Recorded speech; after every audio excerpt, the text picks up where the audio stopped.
150 km de piste, c'est la distance qui sépare N'Djamena d'Abéché. Un périple de 4 jours pour les 45 véhicules, dont 24 porteurs civils sur lesquels sont chargés du matériel irlandais à destination de Goisbeida, au sud du pays. Le métier des soldats du transport est d'acheminer la logistique, de la bouteille d'eau au char, en faisant face à toutes les situations.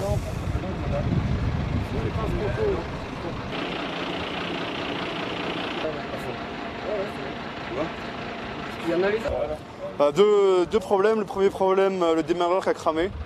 Donc ils l'ont réparé. Et après, donc on a redémarré le 2000 en le tractant. Et là on s'est rendu compte qu'il y avait un problème en plus, un problème d'alimentation, puisque c'est la pompe d'alimentation en gasoil qui est abîmée. Donc là ils sont en train de la réparer. Voilà. Donc voilà, comme c'est une panne pour l'instant de courte durée, on n'a pas mis les filets.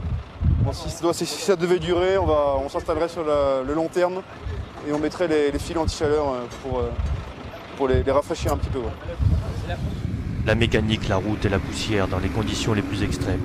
Tel est le quotidien des hommes du convoi logistique. Un gros défi pour nous parce que on n'a rien sur place, il faut tout amener.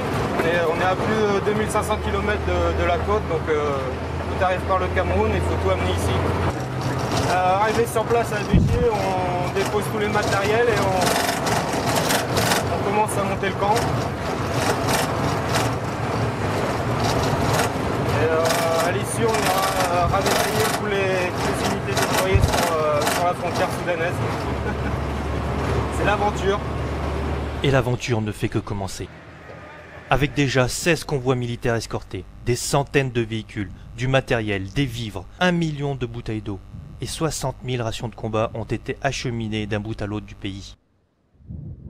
Un défi logistique hors du commun, mais surtout une aventure humaine et une rencontre avec le peuple tchadien.